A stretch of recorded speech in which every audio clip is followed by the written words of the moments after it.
Welcome to Wireman's Whimsy. I'm Lorraine, and today we are making this Love Always card using one of the new sets in the January to June mini catalog. I've got the bundle, the Forever and Always bundle, comes with the stamps and the dies.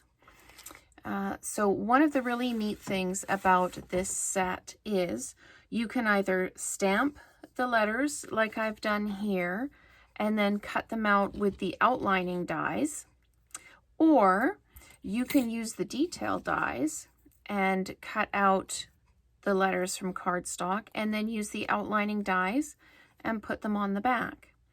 When I did this one, I used the adhesive paper in between, so it actually turned them into stickers. But for this example, we are going to actually stamp and then stamp, I don't know, I think this is like an anemone or something like that. We're just going to stamp this using the Blushing Bride. And the background paper is from the True Love Designer Series paper set. So that's the back, and then that is the front of one of the pieces. We're also using this really lovely Blushing Bride metallic ribbon. You can use it this way, and it's got all kinds of gold threads running through it, or you can use it this way, and it's just the Blushing Bride, and that's the way I've used it on this one. So you will need a card base in Blushing Bride, standard card base size, and then you're going to need a mat in 5 1/4 by 4 in the basic black. This is cut to 4 by 3 3/4, and it just fits on here like this. I left a bit off the bottom just so it really punches out the letters at the bottom. And then, of course, a scrap of your white cardstock for the 3 stamps, the Always, the Love, and then the Flower. So I'll just pop this off to the side. And this is, of course, the stamp set that we're using. And I've already taken the dies out that we need. But that's the other dies. These are the detailed ones. And then there's lots of other little flowers and the little banners and everything you can see. So we are going to start by stamping our letters and our greeting. So I am going to just open up my Blushing Bride stamp set or stamp pad, and I am going to stamp. I think I'll probably only get the word love and the flower on this one. Now you may notice, it surprised me when I first stamped it. You can see the difference in color. It's kind of really, really dark here, but when it dries, it is absolutely the true Blushing Bride color. So yes, when I first opened the ink pad, I thought, what's going on here? But if you're a little bit patient and you let it dry, you are good to go. I'm just going to get another scrap of the white. I don't know if you all are like me and you have a drawer of little bits and pieces that you can dip into whenever you need. So let's just ink up the Always, and we'll just stamp that across like that. And we will put that off to the side and close up the ink pad. So there we go. And then I am just going to sandwich the whole thing up and put it through the Stampin' Cut and Emboss. Now I always check my base plate when I'm cutting to make sure that it's flat. If you put it down and you can press it down, you need to flip it so that it's flat. And then I'm going to just layer these pieces on like this and do my outline.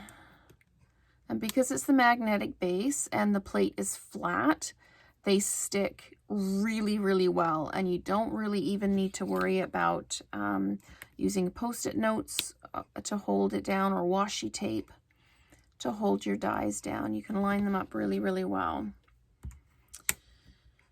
And then we'll just slide the always over and make sure it's all lined up. Perfect. And then we will sandwich like that and pop it through the machine. And we are ready to assemble our cards.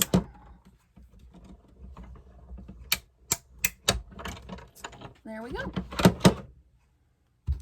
And just like that, we have all of our pieces.